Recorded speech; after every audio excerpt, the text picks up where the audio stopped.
கடந்த ஒரு சில வாரங்களாக சுவிசேஷத்தில் உள்ள சாரம்சமும் சிறப்பம்சமும் என்ன, அதை அறிவிக்க வேண்டிய அவசியம் என்ன என்கிற தலைப்பின் கீழாக நாம் தொடர்ச்சியாக கர்த்தருடைய வார்த்தையை நாம் தியானித்து கொண்டு வருகிறோம். சுவிசேஷத்தில் உள்ள சாரம்சமும் சிறப்பம்சமும் என்ன, அதை அறிவிக்க வேண்டிய அவசியம் என்ன. ஒவ்வொரு சுவிசேஷ வசனத்திலிருந்தும் இந்த குறிப்புகளில் நாம் சரியான கவனத்தை செலுத்தி நாம் தியானிக்கும்படி நாம் இதை ஆரம்பித்திருக்கிறோம். கடந்த ஒரு சில வாரங்களாக யோவான் சுவிசேஷ புஸ்தகம் 14ஆம் அதிகாரம் 6ஆம் வசனத்திலிருந்து நாம் இதை தியானித்து கொண்டு வருகிறோம். அதற்கு இயேசு, நானே வழியும் சத்தியமும் ஜீவனுமாய் இருக்கிறேன், என்னாலே இல்லாமல் ஒருவனும் பிதாவினிடத்தில் வரான். இந்த வசனத்தில் இருக்கிறதான சாரம்சம் நானே என்று அவர் சொல்லுகிறதான வார்த்தை.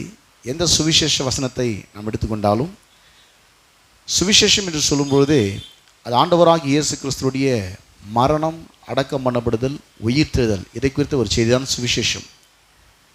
அதன் விளைவாக மனுவர்க்கத்துக்கு உண்டாகிற ரட்சிப்பு, பாவ மன்னிப்பாகிய மீட்பு, ரட்சிப்பு, அந்த ரட்சிப்பில் இருக்கிறதான சிறப்பம்சங்கள் நம்ம சேர்த்து சொல்லுகிறோம்.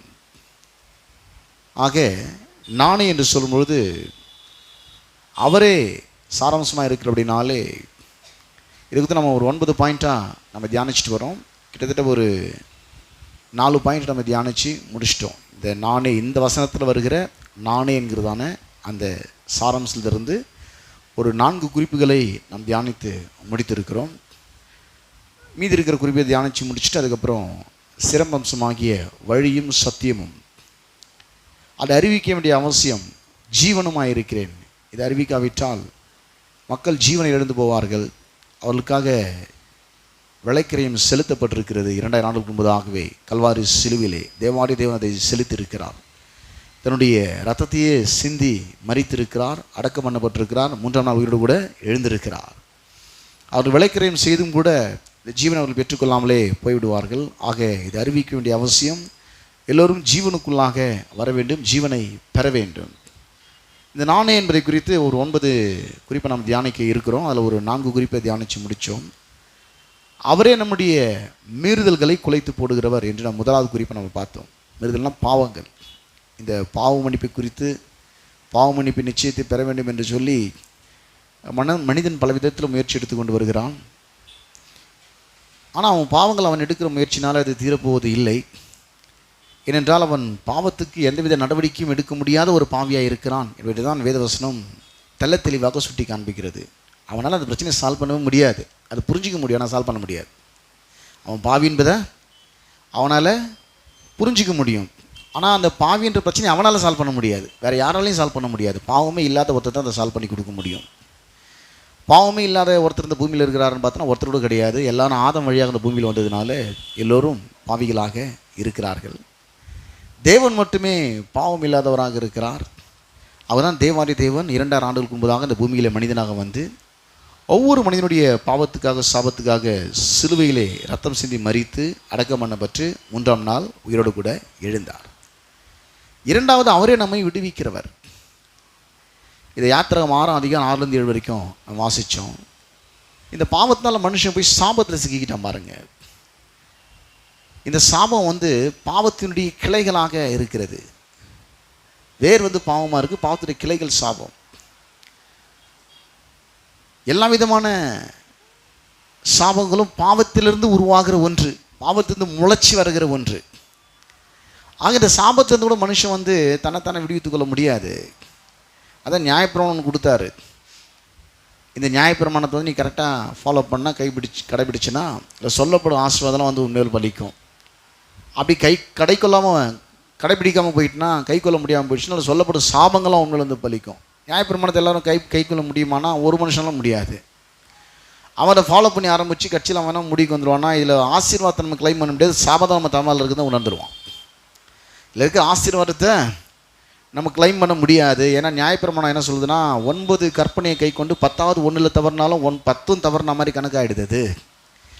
ஆக 10வது கற்பனை வந்து எதை செய்யணும் எதை செய்யக்கூடாதுன்னு பற்றி பேசலை, நம்ம எப்படி இருக்கிறோன்னு இருதயத்தை நிலையை எடுத்து அப்படியே காட்டுது. மனுஷனுடைய இருதயம் வந்து விபச்சாரம், வேசித்தனம், களவு, மதிகேடு, வன்கண், பொறாமை, துஷ்டதனங்கள், கபடு, பலவிதமான பெருமைகள், இதெல்லாம் இருதயத்திலிருந்து புறப்பட்டு வந்து அவனை தீட்டுப்படுத்துது. இப்போ அவன் இருதயத்தையும் அவனால் கிளியர் பண்ண முடியாது. ஆக இந்த 10வது கற்பனை வரும்போது அவன் உணர்ந்துருவான், இந்த ஆசீர்வாதத்தை கிளைம் பண்ணக்கூடிய நிலையில் நான் இல்லை, வேணால் சாபம் வேணால் என் தலைமையில் இருக்காது எனக்கு புரியுது அப்படின்னு. ஆகவே தான் பார்த்தீங்கன்னா இந்த சாபத்திலிருந்து கர்த்தர் விடுவிக்கிறவராக இருக்கிறார். மரத்திலே தூக்கப்பட்ட எவனும் சபிக்கப்பட்டவன் என்று எழுதியிருக்கிறபடி கிறிஸ்து நமக்காக சாபமாக நியாயப்பிரமாண சாபத்துக்கு நீங்களாக்கி நம்மை மீட்டு கொண்டார். 3வது பார்த்தீங்கன்னாக்கா அவரே நம்முடைய பரிகாரி. யாத்திராம் 12:26 வசனம், அவரே நம்முடைய பரிகாரின்னு சொல்லி நம்ம அதை குறித்து நம்ம கடந்த வாரத்துக்கு முன்னதாக நம்ம அதை குறித்து நாம் பேசணும். கடந்த வாரத்தில் அவரே நமக்காக யுத்தம் பண்ணுகிறவர், அவரே நமக்காக யுத்தம் பண்ணுகிறவர். ஆக எதிரிகளை குறித்து நம்ம ஒன்றும் கவலைப்பட வேண்டியதில்லை, அவங்களோட யுத்தம் பண்ண வேண்டியதே இல்லை. அவர்களோடு கூட நமக்காக யுத்தம் பண்ணுகிறவர் நம்முடைய தேவாரி தேவனாக இருக்கிறார். நல்ல தேவன் அவர். இன்றைக்கு அவரே நமக்கு ஐஸ்வர்யத்தை சம்பாதிக்கக்கூடிய பலனை தருகிறவர் என்பதை குறித்து நம்ம தியானிக்க போகிறோம். உபாகமம் புஸ்தகம் 8ஆம் அதிகாரம் 17ஆம் வசனம் முதல் 18ஆம் வசனம் வரை நான் வாசிக்கிறேன். உபாகமம் புஸ்தகம் 8ஆம் அதிகாரம் 17-18. என் சாமர்த்தியமும் என் கைபலனும் இந்த ஐஸ்வர்யத்தை எனக்கு சம்பாதித்தது என்று நீ உன் இருதயத்தில் சொல்லிக்கொள்ளாமலும் இருக்க எச்சரிக்கையாக இருந்து உன் தேவனாகிய கர்த்தரை நினைப்பாயாக. அவரே உன் பிதாக்களுக்கு ஆணையிட்டு கொடுத்த தம்முடைய உடன்படிக்கையை உறுதிப்படுத்தும்படி இந்நாளில் உனக்கு உண்டாயிருக்கிறது போல ஐஸ்வர்யத்தை சம்பாதிக்கிறதுக்கான பலனை உனக்கு கொடுக்கிறவர். இங்கே பார்த்தீங்கன்னாக்கா ஐஸ்வர்யத்தை கொடுக்குறோன்னு சொல்ல, ஐஸ்வர்யத்தை சம்பாதிக்கிறதுக்கான பலனை உனக்கு கொடுக்கிறவர். ஏன்னா ஐஸ்வர்யத்தை அப்படி கொடுத்தா அது கள்ள நோட்டு ஆகிடும் இல்லையா? நிறைய பேர் அப்படி தான் நினச்சிருப்போம், அப்படியே ஜோம் பண்ண ஆண்டவர் அப்படியே வானத்துலேருந்து ஒரு கட்டுக்கட்டாக நோட்டை போட்டார்னா நல்லாயிருக்கும் அப்படின்னு. அப்படி போட முடியாது, வாய்ப்பு இல்லை. ஏன்னா ரிசர்வ் பேங்க் ஆஃப் இந்தியாவில் அதுக்கு ஒரு நம்பர் கொடுக்குறான். நான் கொடுக்காத நம்பர் எப்படி இங்கே வரும்னு கேட்பான் இல்லையா? அதனால் பூமியின் நிறைவும் கர்த்தருடையது அவர் எங்கேருந்து எடுத்து கொடுக்குறாரு. நமக்கு எங்கேருந்து எடுத்து கொடுக்குறாரு? எலியாவுக்கு இந்த இறைச்சி அப்போ எங்கேருந்து கொடுத்தாரு? ராஜா வீட்டில் தான் எடுத்து கொடுத்தாரு. ஏன்னா ஊரே பஞ்சத்தில் இருக்கும்போது டெய்லியும் கறியும் சோறு ராஜா வீட்டில் தான் இருக்கும். டெய்லியும் அவனுக்கு என்ன வருது? அப்பமும் இறைச்சியும் வருது. அந்த நாடே பஞ்சத்தில் இருக்குது. டெய்லியும் யார் கறி சாப்பிடுவாங்க? டெய்லியும் கறி சாப்பிட்ற ஒரே ஆள் ராஜாவாக தான் இருக்க முடியும். எந்த ராஜா வந்து ஆப்போசிட் பார்ட்டி அவனை கொல்லணும்னு துடிக்கிறானோ, அவனை அழிக்கணும்னு காலி பண்ண நினைக்கிறான், அவங்க வீட்டிலேருந்து எடுத்து கொடுக்குறாரு. காகத்தை கொண்டு வந்து கொடுக்குறாரு. அவ்வளோ நல்ல தேவன் அவர். யார் வந்து உங்களை காலி பண்ண நினைக்கலாம் அங்கேருந்து பிடிங்கி உங்கள் கையில் கொடுத்துருவார். இவனை ஒன்று இல்லாமல் ஆக்கிடணும் அப்படின்னு நினச்சான் லாபான் யாக்கோபை. அவனை ஒன்று இல்லாமல் ஆக்கி எல்லாத்தையும் பிடிங்கி இவங்க கையில் கொடுத்தாரான். அவர் இன்றைக்கி சொந்த மாமனார், அவன் வேறு யாரும் கிடையாது, சொந்த மாமனார். பாருங்கள், 7 வருஷம் ஒரு பொண்ணுக்கு வேலை செய்ய வச்சான், இன்னொரு 7 வருஷம் இன்னொரு பொண்ணுக்கு வேலை செய்ய வச்சான். 14 வருஷம் இவன் வேலை செஞ்சது இல்லாமல் 10 முறை சம்பளத்தை அப்பப்போ மாற்றினே இருப்பான். பாருங்கள், நீ எவ்வளோ கராராக இருக்கிற இருந்துக்குப்பா, எல்லாம் உனக்கு தான் இப்போது. ஆனால் உங்கள்கிட்ட வந்து பிடுங்கி கொடுத்துட்றேன்னு சொல்லி அப்படியே சொல்லுவான் யாக்கோபு, உன் தகப்பனுடைய ஆடுகளை எடுத்து தேவன் எனக்கு கொடுத்தார் அப்படின்னு. இது ஐஸ்வர்யத்தை சம்பாதிக்கக்கூடிய ஒரு பலன். அவன் ஒன்றும் பெரிய அறிவாளி ஞானிலாம் கிடையாது, பெரிய உழைப்பாளி திறமசாலிலாம் கிடையாது. ஆண்டவர் அந்த நேரத்தில் அவனுக்கு கொடுத்த ஒரு பலன், அது ஒரு வெளிப்பாடு, ஒரு சொப்பனம். ஒவ்வொருத்தருக்கும் ஒரு விதமாக வருது பாருங்கள். ஆபிரகாமுக்கு ஒரு விதமாக வருது. ஈசாக்கு பஞ்ச தேசத்தில் இருக்கிறான். ஆனால் அவன் விதைச்சா மட்டும்தான் வளரும், அவன் தோண்டினா மட்டும்தான் தண்ணி வரும். வேறு யார் தோண்டினாலும் தண்ணி வரவே, அதை அவனுக்கு ஐஸ்வர்யத்தை சம்பாதிக்க தேவன் கொடுத்த பலன் அது. அவன் செஞ்சதான் அது சக்ஸஸ்ஃபுல்லாக வரும். வேறு யாரை செஞ்சாலும் சக்ஸஸ்ஃபுல்லாக அது வரவே வராது. எல்லாம் போட்டி கூட போட்டி பார்த்துட்டாங்க. இது துறவு எடுத்து கொடுத்து எடுத்துக்கு பண்ணி தான் பண்ணினேன் அப்படின்னு தான் சாதிச்சிடுற பார்த்துடலாம். இதுதான் என்னுடைய ஆதாரம் நினச்சிட்டா இது இல்லை, அவர் தான் என்னுடைய ஆதாரம். நான் இன்னொரு இடத்துல கை வச்சா அங்கே சொர்க்கம், அங்கே துறவு தோணுனா அங்கே தண்ணி வரும். நான் வேற இடத்துல போய் துறவு தோணுனா அங்கே தண்ணி வரும். நான் எங்கே போய் துறவு தோணாலும் அங்கே தண்ணி வரும். இந்த துறவு என்னுடைய ஆதாரம் அல்ல, தேவனே என்னுடைய ஆதாரம். பெலிஸ்தீர் பொறாமல் போடுறாங்க பாருங்க, துறவெல்லாம் எழுந்துன்றாங்க. அவன் வேற இடத்துல போகிறான், துறவு தோன்றான். அதுக்கப்புறம் இவங்க அந்த துறவை தோண்டி பார்க்குறாங்க, ஒன்றும் அங்கே வரல, அப்படி நின்று போச்சு தண்ணி, ஒன்றும் காணாங்க. அது ஐஸ்வர்யத்தை சம்பாதிக்கக்கூடிய பலன் அது. அதே போல் பார்த்தீங்கன்னாக்கா யாக்கோபை பற்றி சொன்னோம். கோலுங்கையுமா போனான், போகும்போது கோலுங்கையுமா போனான், வரும்போது 2 பரிவாரங்களோடு கூட திரும்பி வந்தான். அந்த ஆடுகளை பொழியும் போது எப்படிப்பட்ட குட்டி வேணுன்றதை நீதாம்மா முடிவு பண்ணணும், அவன் முடிவு பண்ணக்கூடாது. உங்கள் சம்பளத்தை அவன் ஃபிக்ஸ் பண்ணலாம், ஆனால் சம்பளம் எவ்வளோ வேணுன்றதை நீ தான் முடிவு பண்ணிக்கணும். ஆனால் நீயே முடிவு பண்ணிக்கோ. புள்ளியும் வரியும் உள்ளது அவன் சொன்னான்னா நீ மாற்றி டிராயிங் வரைஞ்சிரு. அவன் இதை மாற்றினா நீ இதை மாற்றிரு, ஃபார்முலாவை அவன் அங்கே மாற்றினான்னா நீ இங்கே மாற்றிரு, ஒன்றும் பிரச்சனையே இல்லை. அவன் தலையை பிச்சுன்னு ஓடி போயிடணும். எதுவுமே பண்ண முடியல, உன்னை காலி பண்ண நினச்சேன், கட்சியில் எதுவுமே பண்ணவே முடியலையே. அது ஐஸ்வர்யத்தை சம்பாதிக்கக்கூடிய பலன். அந்த ஆசீர்வாதம் ஆபிரகாம் சந்ததியிலுமே இருந்தது. இன்றைக்கு கிறிஸ்துவுக்குள் ஆவிக்குரிய சகல ஆசீர்வாதத்தினாலும் கர்த்தர் நம்மை ஆசீர்வதிச்சிருக்கிறார். இந்த ஆசீர்வாதம் கிறிஸ்துக்குள் இருக்குது. அன்றைக்கி ஆபிரகாம் மேலே, ஆபிரகாம் சந்ததியில் மேலே இருந்தது. இன்னைக்கு கிறிஸ்துவுக்குள்ளே நமக்கு இருக்குது பாருங்கள். யோசேப்பு கூட பார்த்தீங்கன்னாக்கா அவன் அடிமையாக போகிறான். போன வீட்டில் அவன் முதலாளி கருத்த நிலையில் நிற்கிறான். அங்கேருந்து ரொம்ப அபாண்டமான ஒரு பழி சாட்டப்பட்டு ஜெயிலுக்கு போகிறான். அப்படி ஒரு பழி சாட்டை பொண்ணே கொடுக்க மாட்டாங்க அவனுக்கு. அப்படி ஒரு பழி சாட்டா ஃப்யூச்சரே ஸ்பாயில். ஏன்னா அவன் ஒரு வீட்டுக்கு இவன் நல்ல நிலையில் வச்சுருக்கான், அவன் மனைவி மேலே கை வச்சுட்டான்ற பழியை சாட்டிட்டான். போர்த்திபரோடைய மனைவி மேலே இவன் கை வச்சுட்டான்ற பழியை சாட்டிட்டாங்க. எந்த ராஜா அவனை ஜெயிலில் போட்டானோ அந்த ராஜாவுடைய பொண்ணுங்களே அவனுக்கு கல்யாணம் பண்ணி கொடுத்து அந்த நாட்டுக்கு ராஜா கர்த்தஸ்தானத்தை நிற்கிறான். எதுவுமே பண்ண முடியல. இதன் ஐஸ்வர்யத்தை சம்பாதிக்கக்கூடிய பலன். இப்போ உபாகமம் 8ஆம் அதிகாரம் 17-18 வரைக்கும், என் சாமர்த்தியமும் என் கைப்பலனும் இந்த ஐஸ்வர்யத்தை எனக்கு சம்பாதித்தது என்று நீ உன் இறுதியில் சொல்லிக்கொள்ளாமல் இருக்க எச்சரிக்கையாக இருந்து. ஒரு ஆடு மேய்ச்சின்னு இருந்தவன் சாகும் போது மிகுந்த ஐஸ்வர்யனா செத்தான் போடுது பைபிளில். யாரா? தாவீதவன். நான் மேய்ச்சிருந்தவன் ஆடு தான் மேய்ச்சின்னு இருந்தான். சாகும் போது எப்படி செத்தான்? மிகுந்த ஐஸ்வர்யனா பெரிய பணக்காரனா செத்தான். அவன் பிறக்கும் போது எப்படி பிறந்தான்? ஏபிஜே அப்துல் கலாம் சொல்லுவார் பாருங்க, நீ ஏழையாக பிறந்தா அது உன் தப்பே கிடையாதுப்பா, ஏழை குடும்பத்தில் பிறந்தா, ஆனால் ஏழையாக செத்தனா அது உன் தப்புன்னுவார். அவர் சொன்ன வார்த்தையில் எனக்கு ரொம்ப பிடிச்ச வார்த்தை அது. ஏன்னா பைபிளோட அது ஒத்து போகுது. நீ ஏழை குடும்பத்தை பிறந்தா அது உன் தப்பே கிடையாது, ஆனால் நீ ஏழையாக செத்துட்டுனா அது உன் தப்பு. இன்றைக்கு கூட ஏழ்மை என்பது ஒரு சாபத்துலேருந்து வருது. நீ பாவியாக இருந்தாலும் சாபம் மேலே இருக்கிறது தப்பு இல்லை, ஆனால் சுவிசேஷத்துக்கு ரட்சிக்கப்பட்டு வசனத்தை விசுவாசிக்காமல் நீ விட்டுட்டுனா அது உன் தப்பு. தேவனுடைய வார்த்தையை கேட்டு அதில் ஆசீர்வாதத்தை எடுக்காமல் விட்டுட்டுனா அந்த தவறை நீ செய்திருக்கிறாய். தேவன் நீ செழிப்பதற்கான எல்லாவற்றையும் சிறுவையில் செய்து முடித்திருந்தும் அந்த வார்த்தைக்கு செவிகூடாமல் போனதுனாலே நீ வாழ்க்கையில் இப்படிப்பட்ட நிலையில் இருக்கிறாய். நீ மேலே வர முடியும், ஆனால் நீ சூஸ் பண்ணல. அதை வசனத்தை கேட்கறதுக்கு நீ ஒரு முடிவுக்கு வரல, அது உன் தப்பாகி போச்சு. சாலமோன் நாட்களில் பார்த்தீங்கன்னாக்கா வெள்ளி ஒரு பொருட்டாக எண்ணப்படலை. அவன் வாழ்ந்தது எல்லாமே பார்த்தினா எல்லாம் பொற்பாத்திரம் தான் பயன்படுத்தியிருக்கிறான். அவ்வளோ ஒரு ஐஸ்வர்யத்தை கர்த்தர் அவனுக்கு கொடுத்துருக்கிறார். இந்த ஐஸ்வர்யத்தெல்லாம் கர்த்தர் எப்படி கொடுத்தாருனாக்கா, சாலமோனுக்கு ஒரு ஞானம், தாவீதுக்கு கோலியாத்தை கொல்லக்கூடிய ஒரு பலன். பைபிள் ஒவ்வொருத்துக்கும் ஒரு டிஃப்ரெண்ட் டைப்ஸ் ஆஃப் அந்த ஸ்ட்ரென்த்தை கர்த்தர் கொடுக்குறாரு பாருங்க. கிரேஸை கர்த்தர் கொடுக்குறாரு. ஒவ்வொரு விதமான கிருபையையும் பலனையும் கர்த்தர் கொடுக்குறார். எல்லாருக்கும் ஒரே மாதிரி ஈக்குவலாக இல்லை, ஒருத்தருக்கும் ஒரு மாதிரி இருக்குது. இது எங்கேருந்து வருதுன்னு பார்த்தீங்கன்னாக்கா, இது ஐஸ்வர்யத்தை சம்பாதிக்கக்கூடிய பலன். ஐஸ்வர்யத்தை இப்போ வாசிங்க. உபாகமம் 8:17-18, என் சாமர்த்தியமும் என் கைபலனும் இந்த ஐஸ்வர்யத்தை எனக்கு சம்பாதித்தது என்று நீ உன் இறுதியில் சொல்லிக்கொள்ளாமல் இருக்க எச்சரிக்கையாக இருந்து. இப்போ 2 விதத்தில் பணத்தை சம்பாதிக்க முடியும். ஒன்று உங்கள் உழைப்பை நம்பி, உங்கள் சாமர்த்தியத்தை நம்பி நீங்கள் என்ன பண்ண முடியும்னா பணத்தை சேகரித்து வைக்க முடியும். அப்படி நிறைய பேர் சேர்த்து வச்சுருக்குறாங்க. பாவம், கடைசியில் அது அவங்களுக்கு சரியாக உதவ கூட முடியல.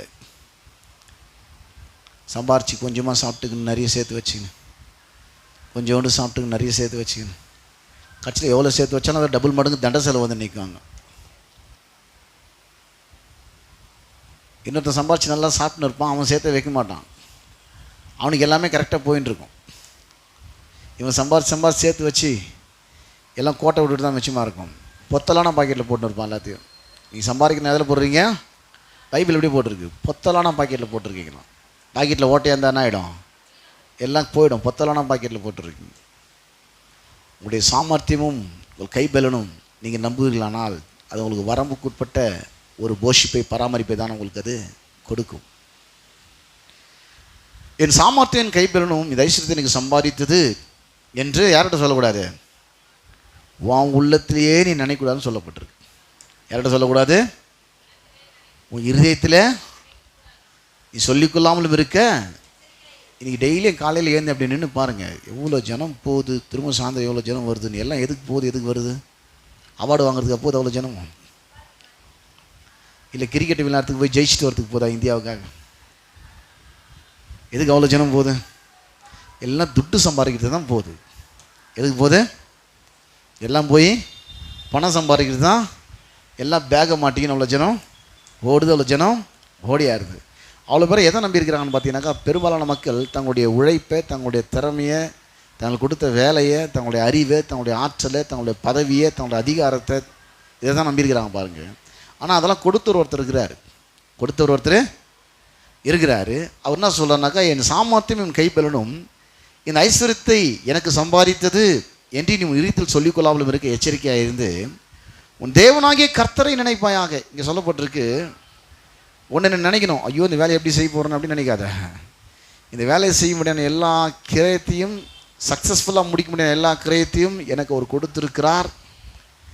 நான் கையிட்டு செய்யும் எல்லாவற்றும் எனக்கு ஆசீர்வாதம் கட்டளிடுவார் என்று அவர் சொல்லியிருக்கிறார். இப்போ நான் அவரை நினைக்கிறேன்.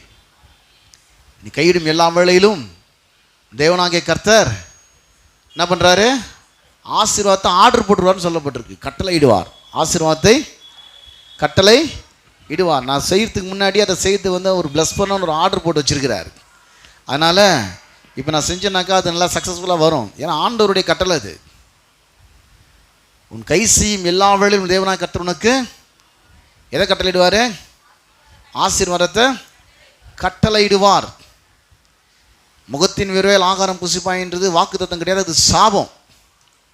முகத்தின் விரைவால் ஆகாரம் புசிப்பாயின்றது ஆதாமுக்கு கொடுக்கப்பட்ட வாக்குத்தத்தம் கிடையாது, அது அவன் தேவனுடைய வார்த்தை மீறினால கொடுக்கப்பட்ட சாபம். இந்த சாபத்தை வந்து சிலுவையில் சுமந்து தீர்த்துட்டார் ஆண்டவர். அவர் என்ன பண்ணுறாருனா, இப்போ ஆசீர்வாதம் கொடுக்குறாருனாக்கா, நீ கைட்டு செய்த நான் ப்ளஸ் பண்ணுவேன்றார். அதில் சாபம் இருக்காதுப்பா. நீ கையிடும் எல்லா வேளையிலும் தேவனாகிய கர்த்தர் உனக்கு ஆசீர்வாதம் கட்டளையிடுவார். அதில் சாபம் இருக்காது, அதில் ஆசீர்வாதம் இருக்கும். எதை செஞ்சாலும் அது நல்லா வந்துடும். அதான் சொல்ல, உன் தேவனாகிய கர்த்தரை நினைப்பாயாக, அவரே உன் பிதாக்களுக்கு ஆணையிட்டு கொடுத்த தம்முடைய உடன்படிக்கையை உறுதிப்படுத்தும்படி, கன்ஃபார்ம் பண்ணுறதுக்காக உனக்கு பணத்தை கொடுக்குறேன்றார். எதை கன்ஃபார்ம் பண்ணுறதுக்கு? உடன்படிக்கையில் ஆசீர்வாதம் இருக்குது, அந்த உடன்படிக்கையை நான் கன்ஃபார்ம் பண்ணோம். அதனாலே நான் உனக்கு என்ன பண்ணுறேன்? ஐஸ்வர்யத்தை சம்பாதிக்கக்கூடிய பலனை கொடுக்கிறவர். அதை ஏன் கொடுக்குறாருனாக்கா, உடன்படிக்கை உறுதிப்படுத்தும்படி, உடன்படிக்கையை உறுதிப்படுத்தும்படி இந்நாள் உனக்கு உண்டாயிருக்கிறது போல ஐஸ்வர்யத்தை சம்பாதிக்கக்கூடிய பலனை கொடுக்கிறவர் நம்முடைய தேவன். அதை நம்ம நல்லா புரிஞ்சுக்கணும் பாருங்க. இந்த ஐஸ்வர்யத்தை சம்பாதிக்கக்கூடிய பலனை தேவன் தான் தருகிறார். தேவன் இல்லாமல் இன்றைக்கி ஒரு ஒன்றுமே இல்லாமல் இருக்கலாம். ஆனால் ஐஸ்வர்யத்தை சம்பாதிக்கக்கூடிய பலனை கொடுக்கிறவர் உங்களுக்குள்ளே இருக்கிறார். இந்த பூமி அது நிறம் யாருடையது? கர்த்தருடையது. வெள்ளியும் பொண்ணும் யாருடையது? கர்த்தருடையது. கர்த்தருடைய பிள்ளைகளாகிய நீங்கள் நன்றாயிருப்பதை கர்த்தர் விரும்புகிறார். அவனால் தேவன் ஐஸ்வர்யத்தை சம்பாதிக்கிற பலனை உங்களுக்கு தருகிறார். 2 வசனத்தை வாசிப்போம். நீதிமொழிகள் 3 அதிகாரம் 9 வசனம் 10 வசனமும். இப்போ அது எப்படி தராருன்னு இங்கே சொல்லப்பட்டிருக்கு. எப்படி தராருன்னு, ஐஸ்வர்யத்தை சம்பாதிக்கிற பலனை வந்து நிறைய பேர் கொடுத்தோம், அவங்க பலனை வந்து பயன்படுத்துறது இல்லைப்பா. அந்த பலன் எங்கே இருக்குன்னு நிறைய பேர் தெரியறதில்லை. ஏதோ பலன் கொடுக்குறாராமே, பெரிய சாமர்த்தியம் வந்துடுமாமே, என்ன வந்துடும் தெரியலையே. இதை செஞ்சிங்கன்னா அந்த பலன் வந்துடும். இதை செஞ்சிங்கன்னா உங்கள் கஜானா ரொம்பிடும், உங்கள் பேங்க்கு அக்கௌண்ட் ரொம்பி உங்கள் கடனெல்லாம் காலியாகி உங்ககிட்ட நிறைய பேர் கடன் வாங்கி விடுவாங்க. அந்த பலன் எப்படி கொடுக்குறான்னு வசனம் சொல்லப்பட்டிருக்கு. நீ ஒன்று பண்ணும், உன் பொருளாலும். உன் பொருளாலும்னா இப்போ உங்ககிட்ட என்ன ஆசீர்வாதம் இருக்குதோ அதெல்லாம் உன்னுடைய பொருள். எத்தனை சவர நகை இருக்குதோ அப்படிலாம் பார்த்து சொல்கிறேன். பொருள்னா அதான் அர்த்தம். அதுக்கு பொருள்னா இது ஒரு பொருள் வச்சுட்டு வரம்பானா எதை பொருள் வச்சுட்டு வரீங்க? வீட்டில் இருக்கிற ஸ்டீல் தட்டை எத்தனை வச்சுட்டு வர போகிறீங்க? ₹1 போட்டு அனுப்புவோம் அத்தனை மணினால. அடுத்த முறை வராதமான். பொருள்னா இது இருக்குது. ஒரு பொருள் வச்சுட்டு வந்து தரேன், பையனுக்கு ஸ்கூல் ஃபீஸ் கட்டணும்னா எந்த பொருள் வச்சுட்டு வர போகிறீங்க? உன் பொருளாலும் எதெல்லாம் உங்கள்கிட்ட இப்போ இருக்குதோ அது கர்த்தருக்கு பயன்படுத்தாதான் அது ஆசீர்வாதம் பல மடங்கு திரும்பி வரும். பல மடங்கு திரும்பி கர்த்தருக்கு ஒன்று தேவைன்னும் போது முதல்ல கர்த்தருக்கு கொடுத்துடணும். பாருங்கள், ஆகாயத்திற்கு வந்து சொல்லிட்டு இருந்தார், நீங்கள் வந்து உங்களுக்காக ஓடிட்டுருக்கிறீங்க, உங்களுக்காக சேர்த்து வைக்கிறீங்க. ஆண்டோடைய ஆலயத்தை கட்டினாக்கா ஒன்று நீங்கள் வந்து அது நேரம் வரலன்னு சொல்லிகிட்டு இருக்கிறீங்க. கர்த்தருடைய நேரம் வரும், கர்த்தருடைய சித்தம் வரும்னு சொல்லிகிட்டு இருக்கிறீங்க. நீங்கள் சம்பாதிக்கிறது கட்சியில் உங்களுக்கே பத்தாமல் போகுது, பொத்தலாம் பாக்கில் நீங்கள் போட்டுட்ருக்கிறீங்க. ஆகாய் திருச்சி புஸ்தகம் ஃபுல்லாக வாசித்தா அப்படி தான் இருக்கும். அது எல்லாத்தையும் வாசித்த டைம் இல்லை, அதோடைய சுருக்கத்தை அப்படி சொல்கிறேன். நீங்கள் போய் மலையில் போய் மரங்களை வெட்டுங்க, கர்த்தருக்கு உங்களுக்கு கொண்டாந்து கொடுங்க, ஆலயத்தை கட்டுங்க. அவங்க கொஞ்சம் கூட அதை காதலே வாங்கிக்கல பாருங்கள். அந்த ஊழியக்காரன் சொன்னதை அதெல்லாம் கர்த்தர் ஒரு நேரம் வச்சுருப்பாருங்க அப்படின்னு. வேலைக்கு போகிறதும் சம்பாதிக்கிறதும் சாப்பிட்றதும் சேர்த்து வச்சுக்கிறதும் ஏதோ இவங்க கர்த்தருக்கு பார்த்து கொடுக்குறதும் அப்படி போயின்னுறது. கட்சியில் ஒன்றுமே நிற்கலை. சாப்பிட்ற சாப்பாட்டில் ஸ்ட்ரென்த்து இல்லை, உடுத்துகிற வஸ்திரம் குளிர் விடல அவங்களுக்கு. அவங்க வந்து பொத்தலான பாக்கெட்டில் போகிறது போல் சம்பாதிக்கிற பணம்லாம் தண்ட செலவிலேயே போயினுது, ஒன்றுமே கையில் நிற்கலாங்க. அப்புறம் திருப்பி சொன்னார், நீங்கள் மனம் திரும்புங்க, ஒப்பு கொடுங்கன்னு. அவங்க மனம் திரும்பி ஒப்பு கொடுத்துனா இப்போ நாங்கள் கர்த்தருடைய சித்தத்துக்காக கொடுக்க ஆரம்பித்தாங்க பாருங்கள். அந்த நாள் முதல் உங்களை ஆஸ்வதிப்பேன், நான் இன்று முதல் உங்களை ஆஸ்வதிப்பேன். எந்த நாள் வந்து முடிவு எடுத்துட்டியோ இனிமேல் எனக்காக என் தேவைக்காக ஒருதை நிறுத்திட்டு கர்த்தருக்காக நான் என்னுடைய பிரயாசத்தை நான் காண்பிக்க போகிறேன், என்னை நீ முடிவெத்தியோ இன்று முதல் நான் உங்களை ஆஸ்வதிப்பேன். இப்போ போய் பாரு, உங்களுடைய களஞ்சியம் ரொம்ப இருக்கும். இப்போ அந்த நாள்லேருந்து நீ செய்தலாம் பிளஸ்ஸிங்க, அதுக்கு முன்னாடி செய்யலாம் பிளஸ்ஸிங்காகவே இல்லை. அந்த நாள்லேருந்து நீ செஞ்சதெல்லாம் ஒரு ஆசீர்வாதம் வந்தது. எந்த நாள்? நீதிமொழிகள் 3:9-10. உன் பொருளாலும் உன் எல்லா விளைவின் முதற் பலனாலும் என்ன பண்ணு? கர்த்தரை கனம் பண்ணு. அதுக்கு பேர் கனம் பண்ணுறது. அதுக்கு பேர் கர்த்தரை கனம் பண்ணு. உன்னுடைய எடுத்து முதல்ல நீ கர்த்தரை கொடுக்கும்போது நீ கர்த்தரை கனம் பண்ணுற இல்லையா? சம்பாரிச்சிக்க இப்போ இருக்கிறது கொடு. முதல்ல இருக்கிறதுக்கு தான் நல்ல வேலை கிடைக்கும். நல்ல வேலை கிடச்சிதுன்னா என்கிட்ட ஒன்றுமே இல்லையே, உங்கள்கிட்ட இருக்குது பாருமா, போய் பாரு. ஒரு கூட என்ன அது முதல்ல கொடு, இல்லைன்னு சொல்லவே சொல்லாத. உங்கள்கிட்ட இருக்குது, இருக்கிறத போய் முதல்ல கொடு. ஒன்றுத்துக்கு தெரிச்சு ஐயோ புருஷன் செத்துட்டானா, இந்தம்மா பாக்கெட்லேருந்து ஒரு காசு எத்தனை வச்சுக்கல. இல்லை உங்கள்கிட்ட என்ன இருக்குதுன்னு கேட்டார். உங்கள்கிட்ட என்ன ஒரு கூட என்ன இருக்குது அதை முதல்ல கொடு. காலி பாத்திரத்தில் நீ அதை வார்த்தரு. ஐயோ நானே பஞ்சத்தில் சாவலான்னுக்கிறேன், அதில் முதல்ல சுட்டு எனக்கு தான் வச்சுட்டு அப்புறம் பார்த்துக்கலாமான்றாரு. ஒரே ஒரு மாவு உருண்டு ஒரே ஒரு விறகு தான் பொறுக்கிருக்கிறேன், பஞ்சம் சாவுற காலத்தில் கொஞ்சம் நிம்மதியாக சாப்பிட்டு அதெல்லாம் அப்புறம் முதல்ல எனக்கு தான் வச்சிரு. ஃபஸ்ட்டு எனக்கு வச்சிரு, அப்புறம் உனக்கு குமாரருக்கும் பண்ணலாம். ஃபஸ்ட்டு எனக்கு பண்ணிவிடு. இதை சொன்னால் நீங்களாம் ஒரு பாஸ்டராக நினைப்பீங்க. நீங்கள் பெரிய தீர்க்கதரிசி. அவர் வந்து நினச்சா மழையை நிற்க வைப்பார், நினச்சா மழையை வர வைப்பார். கர்மேல் புறத்தில் நின்று ராஜா கிட்ட சவால் விடுற தீர்க்கதரிசி. அவர் சொன்னார், யார்கிட்ட போய் நின்றுக்கிட்டு? ஒன்றும் இல்லாத ஒரு விதவைகிட்ட போய் நின்றுக்கிட்டு, சாரிபாத்தூரில் போய் நின்றுக்கிட்டு, எனக்கு வந்து கொஞ்சம் தண்ணியை கொடுங்கன்னு கேட்டு அப்படியே கொஞ்சம் அப்பத்தையும் எடுத்துன்னு வாங்கினார். தண்ணி கேட்கும் போதே இல்லையா பிடிச்சி வைக்கலன்னு சொல்லியிருக்கணும். தண்ணி வரல, தண்ணி பிடிச்சி வைக்கலன்னு சொல்லியிருக்கணும். தெரியாதனமாக எடுத்துன்னு வரேன்னு போனது. இப்போ கூட என்ன சேர்த்து கேட்டார்? சாப்பிட்றதுக்கு அப்பமும் சேர்த்து கேட்டார்.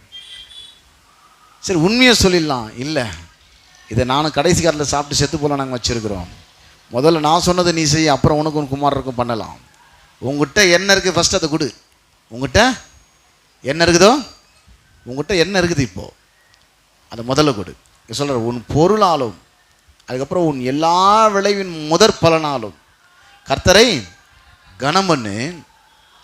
அப்பொழுது எப்பொழுது உங்ககிட்ட என்னக்குதோ அதை முதல்ல கர்த்தருக்கு கொடுத்ததுக்கப்புறம், உன்னுடைய எல்லா விளைவின் முதற் பலன்னா தசம பாகம் கர்த்தருக்கு எடுத்து வைக்கிறது.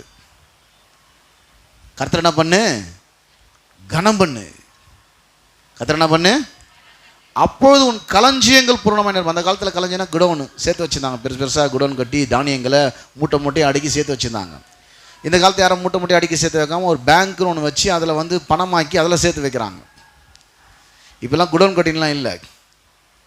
எல்லாருக்கும் ஒரு அக்கௌண்ட் ஓப்பன் பண்ணி அக்கௌண்ட்டில் பணமாக சேர்த்து வச்சுட்டுருக்குறோம். இப்போ களஞ்சியம்னு சொன்னால் உன்னுடைய பேங்க் பாஸ்புக்கு பேங்க் அக்கௌண்ட்டு பூரணமாய் நிரம்பும். உன் களஞ்சியங்கள் பூரணமாய் உன் ஆலைகளில். அப்போ ஆலைன்னு சொன்னால் ஃபேக்ட்ரி, திராட்சரசம் பிழிகிற ஆலை, திராட்சரசம் புரண்டோடும். இப்போ உன் பிஸ்னஸ் அமோகமாக போகும். எப்போ இதை நீ செஞ்சிட்டனா அங்கேயும் ரொம்ப இங்கேயும் நல்லா வருமானம் நல்லா வந்துக்கிட்டு இருக்கிறோம். உன் ஆலைகள் திராட்சரசம் புரண்டோடும்.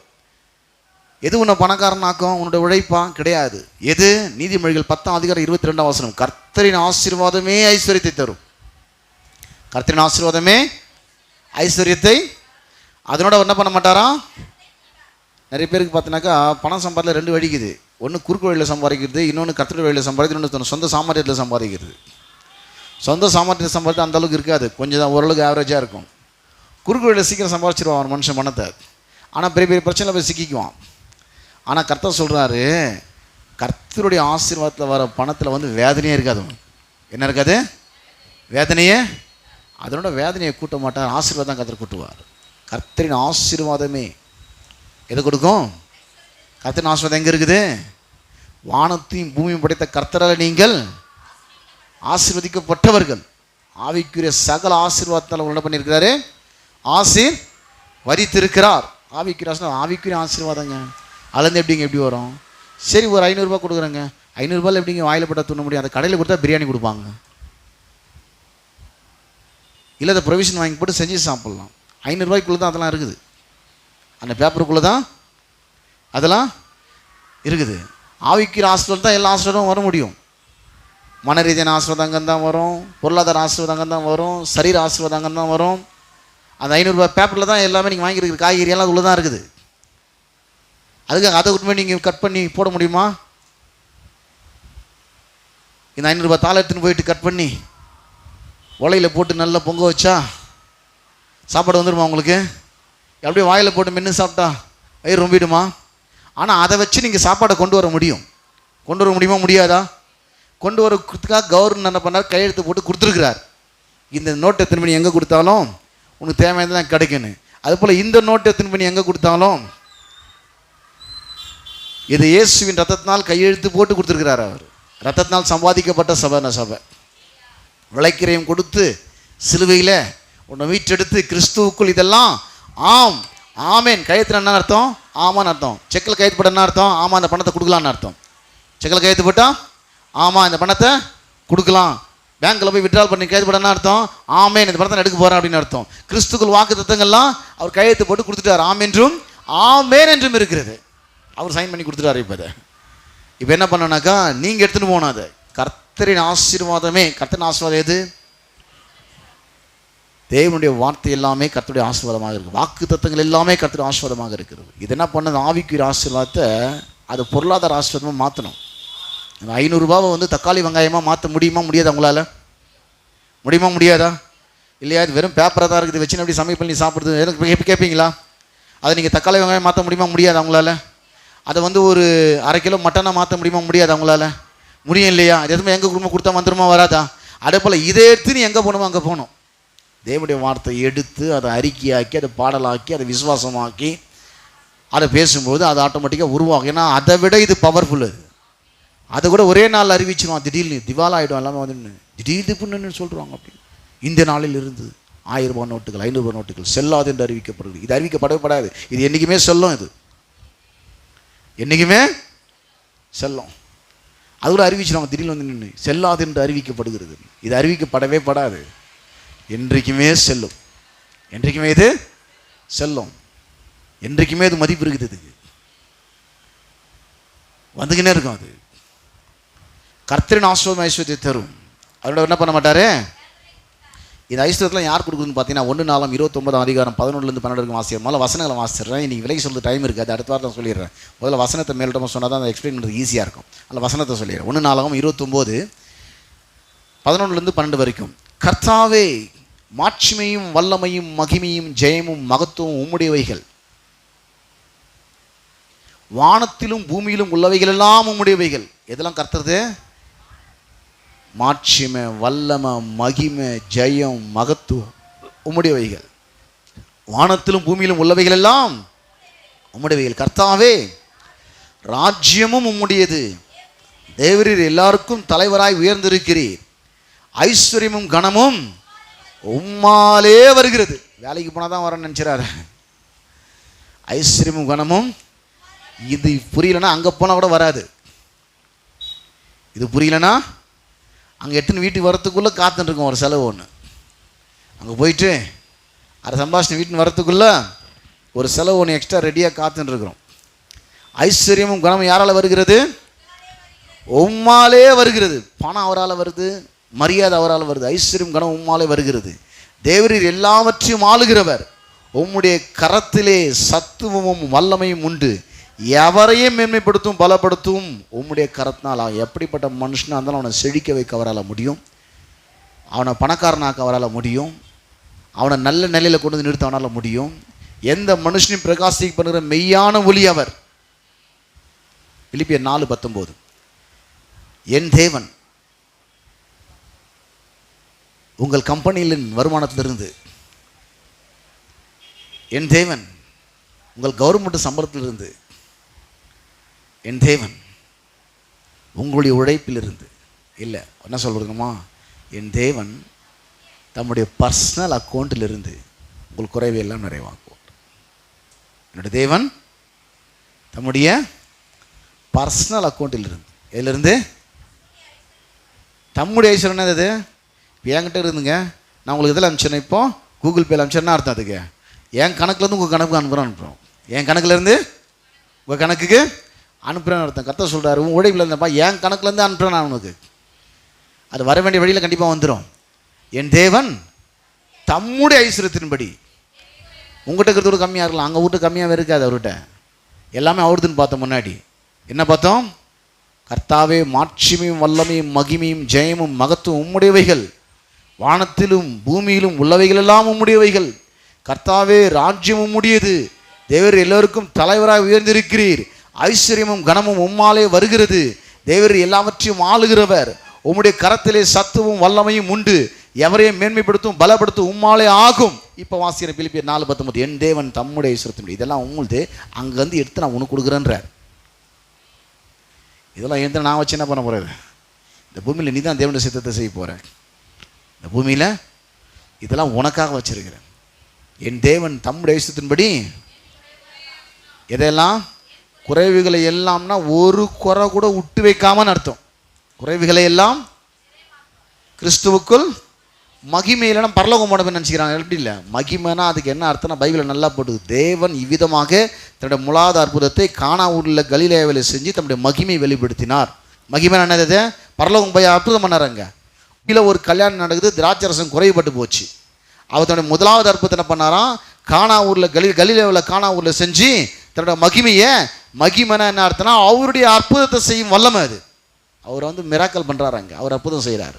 உங்கள் வேலையில் ஒரு அற்புதம் நடக்கும், உங்கள் கையின் பேசுகிற ஒரு அற்புதம் நடக்கும், உங்கள் வருமானத்தில் ஒரு அற்புதம் நடக்கும், உங்கள் வாழ்க்கையில் ஒரு அற்புதம் நடக்கும், உங்கள் பிஸ்னஸில் ஒரு அற்புதம் நடக்கும். இந்த அற்புதத்தை கர்த்தனை பண்ணுறாரு. என் தேவன் தம்முடைய குறைவையெல்லாம் கிறிஸ்துவுக்குள் நீ செய்கிற பிஸ்னஸ்ஸை பயங்கர செழிப்பாக்கி ப்ளஸ் பண்ணிடுறேன், அதில் என்னுடைய ஆசீர்வாதத்தில் ஊற்றிடுறேன்றார்.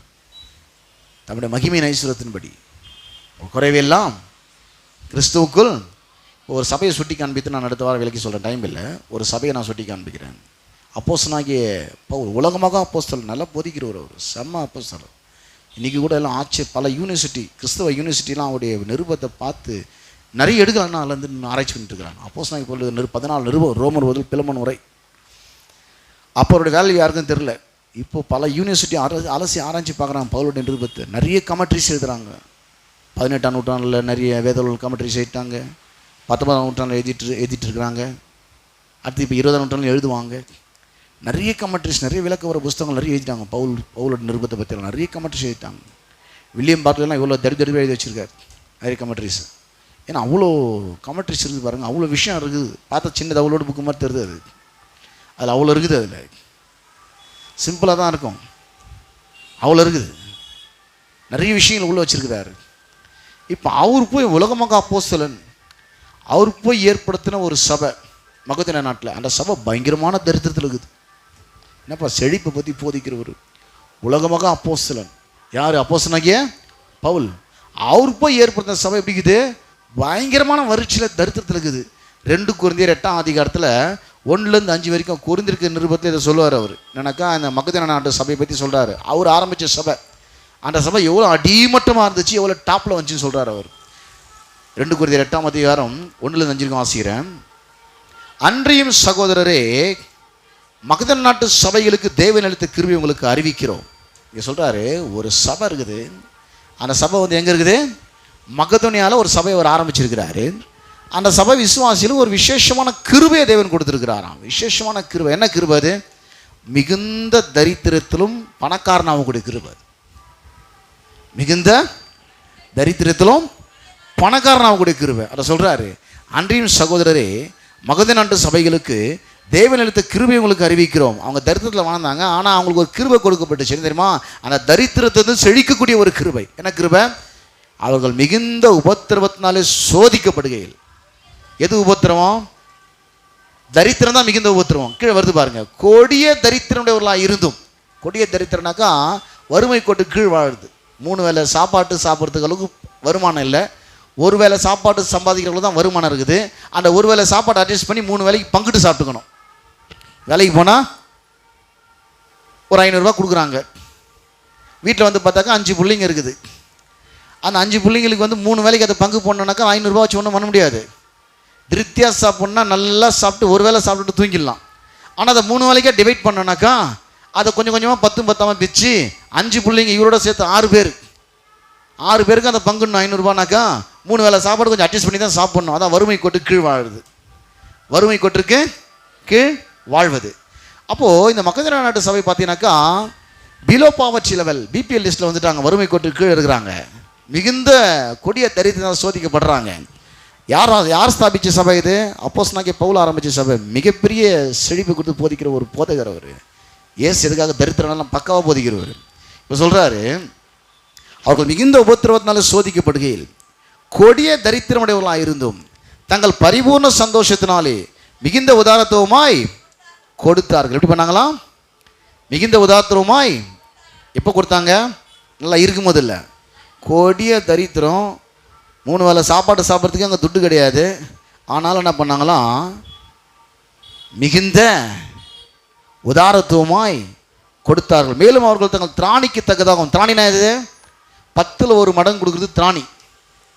தங்கள் திராணிக்கு மிஞ்சியும் கொடுக்க, தசமாகத்தோடு சேர்த்து காணிக்கையும் கொடுத்துட்டான். தங்கள் திராணிக்கு மிஞ்சியும் கொடுக்க தாங்களே மனதுள்ளாக இருந்தால் என்பதற்கு நான் சாட்சியாக இருக்கிறேன். தங்கள் உபகாரத்தையும் பசுதானங்கள் செய்யப்படும் தர்ம ஊழியத்தின் பங்கையும் நாங்கள் ஏற்றுக்கொள்ளும்படி அவர்களை மிகவும் வேண்டிக் கொண்டார்கள்.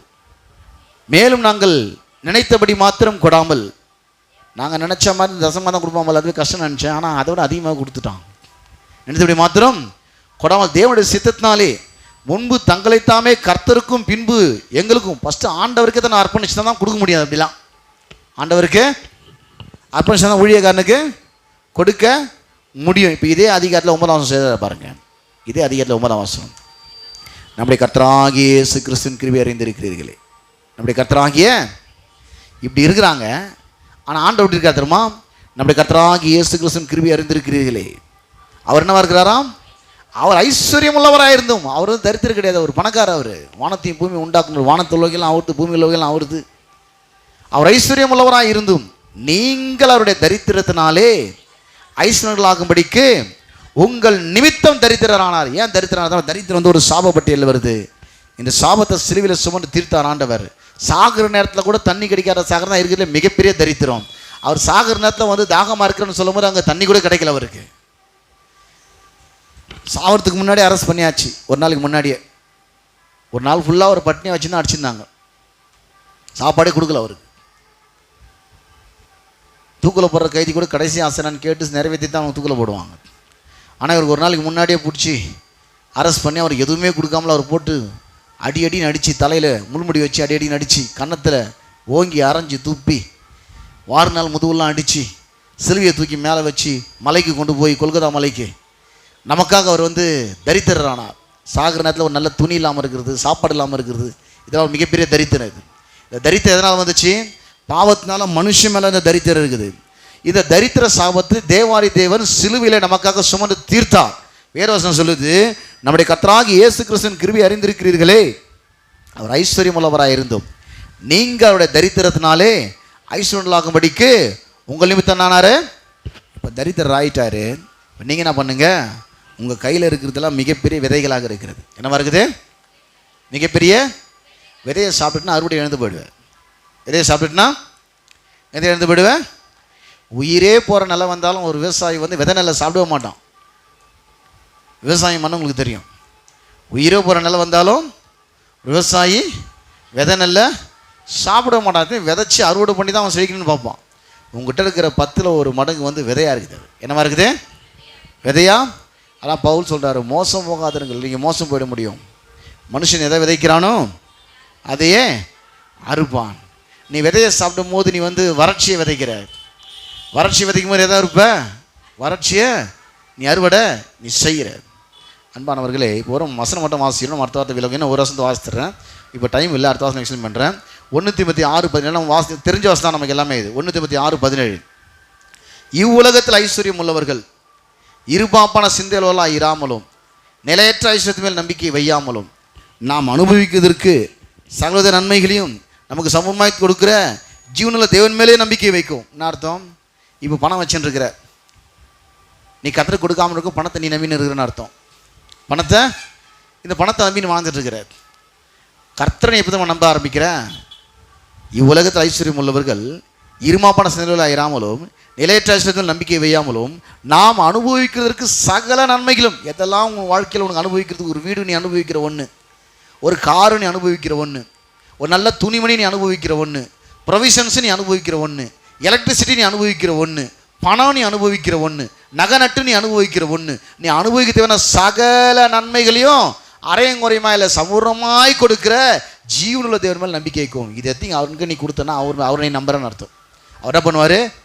நீ கையில் வச்சுக்கிற பணம் உனக்கு எல்லாத்தையும் சமூரமாக கொடுக்காது.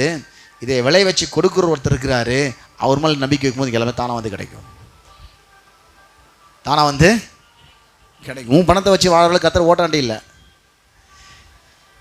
10 மடங்கு கொடுத்தவங்களுக்கு உங்கள்கிட்ட கொடுத்துட்டு எதிர்பார்த்துட்டு இருப்பாரா? கொடுப்பியான்னு. அப்பா வேலைக்கு போயிட்டு பிள்ளைங்களுக்கு குழந்தை பிள்ளைங்களாக இருக்கும்போது சாக்லேட் வேணானே உடனே போடி அந்த பசங்க சாக்லேட்டை வாங்கிக்கும். வாங்கிட்டு அதில் கொஞ்சம் புட்டுக்கிட்டு சொல்லுவாங்களாம். அந்த கொஞ்சம் அதுக்கிட்ட வாங்குறது அவ்வளோ கஷ்டமாக இருக்கும். சாக்லேட்டை கொடுத்துட்டு அந்த சாக்லேட் ஒரு பீஸ் வாங்குறதுக்கு கொடுக்காதுங்க பசங்க. முதல்ல அப்பான்னு ஓடி வந்த பசங்க இப்போ அப்பா பெருசாக சாக்லேட் பெருசானா அப்பாலாம் அப்புறம் சாக்லேட் தான் ஃபஸ்ட்டு. எது ஃபஸ்ட்டு? இப்போ சாக்லேட்டு தான் ஃபஸ்ட்டு. அந்த ஒரு சாக்லேட் பிடிக்கவும் முடியாது அவங்ககிட்டேருந்து. ஏன்னாக்கா அவங்க எண்ணங்கள்லாம் எது பெருசாக தெரியுமா? சாக்லேட்டை கொடுத்து ஒரு பெருசாக தெரியல, இப்போ சாக்லேட் பெருசாக தெரியுது. அந்த சாக்லேட் காலி ஆகிடும். திரும்ப அடுத்த நாளைக்கு அவர் தான் கொடுக்கணும் உனக்கு. அந்த சாக்லேட்டு காலி ஆகிட திரும்ப நாளைக்கு யார் கொடுக்கணும்? அவர் தான் அந்த சாக்லேட்டை உனக்கு கொடுக்கணும். டெய்லி உனக்கு சாக்லேட் யார் தரணும்? அவர் தான் உனக்கு கொடுக்கணும். அவர் மேலே நம்பிக்கை வைக்க சொல்கிறாரு. என் அப்பாவுக்கு தெரியாதா? அதுக்கிட்ட போய் சாக்லேட்டை கொடுத்துட்டு ஒரு கொஞ்சம் பீஸ்க்காக தொங்கிட்டு இருப்பாராப்பா? அவ்வளோ புத்தி கிட்ட வராப்பா? சாக்லேட் வாங்குறதுக்கு காசு இருந்த அப்பாவுக்கு அந்த சாக்லேட்டை ஒன்று வாங்கி அவரே சாப்பிட்டு வர தெரியாது அவருக்கு? ஒரு சாக்லேட்டை வாங்கி உங்கள் கையில் கொடுத்து விட்டு உங்கள்கிட்ட தொங்கிக்கின்னு நீ ஒரு சாக்லேட் கொஞ்சோன்னு புட்டு கொடுப்பியா காத்துட்டு இருப்பார். அதளவுக்கு தெரியாதவரா? அது வாங்கிறதுக்கு முன்னாடியே அந்த சாக்லேட் அவருது தான்.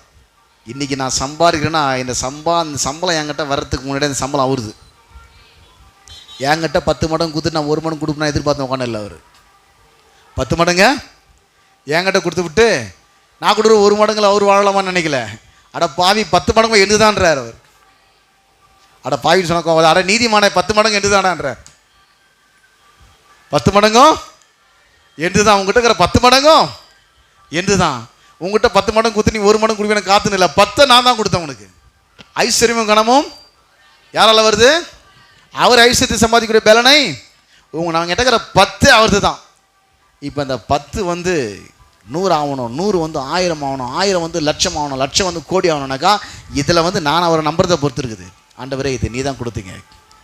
இதெல்லாம் முதலாவது நான் உண்மை. இந்த பணத்தை நான் விதைக்கும் போது நான் எதை விதைக்கிறேன்? வெறும் பணத்தை விதைக்கல. ஒரு பணத்தை சம்பாதிக்கிறதுக்கு என்னுடைய நேரத்தை ஸ்பெண்ட் பண்ணியிருக்கிறேன், என்னுடைய திறமையை ஸ்பெண்ட் பண்ணியிருக்கிறேன், என்னுடைய அறிவை நான் செலவழிச்சிருக்கிறேன், என்னுடைய உழைப்பை நான் செலவழிச்சிருக்கிறேன், என்னுடைய பிரயாசத்தை நான் செலவழிச்சிருக்கிறேன், என்னுடைய நம்பிக்கையை நான் செலவழிச்சிருக்கிறேன், என்னுடைய விசுவாசத்தை நான் செலவழிச்சிருக்கிறேன். இவ்வளவும் போட்டால் தான் அந்த காந்தி நோட்டு கையில் வரும். இவ்வளவும் போட்டால் தான் அந்த ரூபா கையில் வரும். சும்மா போனோடனே வாங்க நீங்கள் வாங்க வீட்டுக்கு வாங்கன்னா ஒரு 10,000 எதிர்ப்பு யாரும் கொடுக்க மாட்டாங்க. வாங்க காப்பி சாப்பிட்டு போங்கன்னு சொல்லுவாங்க. என்னங்க நமக்கு போயிருக்கீங்க, வாங்க என்னங்க ஒரு 1000 ரூபாய் வச்சுங்க யாரும் சொல்கிறாங்க உங்களை? யாருமே சொல்ல மாட்டாங்க. என்னங்க நம்ம போயிருக்கீங்க, வாங்க ஒரு டீ சாப்பிட்டு போங்கன்னு சொல்லுவாங்க தவிர 1000 ரூபாய் எடுத்துகிட்டு போங்க பார்த்தா யாரும் சொல்லவே மாட்டாங்க. அது மாதிரி நினைக்காதீங்க, அது மாதிரி அப்படி நடக்காது. இதெல்லாம் போட்டால் தான் அந்த பணம் வரும். பணம் ஒன்றும் சும்மா ஒன்றும் வந்துடல. உங்கள் நேரத்தை கொடுக்கணும், உங்கள் உழைப்பை கொடுக்கணும், உங்கள் நம்பிக்கை கொடுக்கணும், உங்கள் விடாமுயற்சியை கொடுக்கணும், உங்கள் திறமையை கொடுக்கணும், உங்கள் அறிவை கொடுக்கணும். இதெல்லாம் போட்டதுக்கப்புறம் அது ஒரு பேப்பராக வந்துருக்குது. இப்போ அந்த பணத்தில் போய் முதல்ல நீங்கள் கடல் வரைக்கும் என்ன பண்ணுறீங்க? பணத்தை விதைச்சின்னு அர்த்தம் இல்லை. உங்களுடைய நேரத்தில், உங்களுடைய உழைப்பில், உங்களுடைய அறிவில், உங்களுடைய ஆற்றலில், உங்களுடைய திறமையில் இதை கர்த்தருக்கு நான் முதலாவது கொடுத்தேன்றதை காட்டுது. அது எதை காட்டுது? வெறும் பணத்தை கொடுத்துட்டான்னு காட்டல. இதெல்லாம் போட்டால் தான் இந்த பணம் வந்துச்சு. இதெல்லாம் போட்டால் தான், சும்மா ஒன்றும் யாரும் கூப்பிட்டு தான் காசு வச்சு கொடுத்தது இல்லை. இதெல்லாம் கொடுத்தா தான் அந்த பணம் வருது எனக்கு. இப்போ அந்த பணத்தெல்லாம் முதல்ல கொண்டு கொடுக்கும்போது ஆண்டவரே என்னுடைய நேரம், என்னுடைய உழைப்பு, என்னுடைய திறமை, என்னுடைய ஆற்றலுடைய அறிவு எல்லாவற்றும் முதல்ல உமக்கு ஆண்டவரே. அது இன்னும் நிறைய பெருகு பண்ணுறாரு. எனக்கு ஒரு ஃபஸ்ட்டு கொடுத்துடல, இன்னும் திறமையை பெருகு பண்ணுறேன், இன்னும் ஞானத்தை பெருகு பண்ணுறேன், இன்னும் ஐஸ்வர்யத்தை பெருகு பண்ணுறேன், இன்னும் கிருபியை பெருக பண்ணுறேன், இன்னொன்று வாய்ப்பை பெருக பண்ணுறேன். அவர் ஐஸ்வர்யத்தை சம்பாதிக்கக்கூடிய பலனை நமக்கு கொடுக்குறவர். அவரே ஐஸ்வர்யத்தை சம்பாதிக்கக்கூடிய பலனை கொடுக்கிறவர்.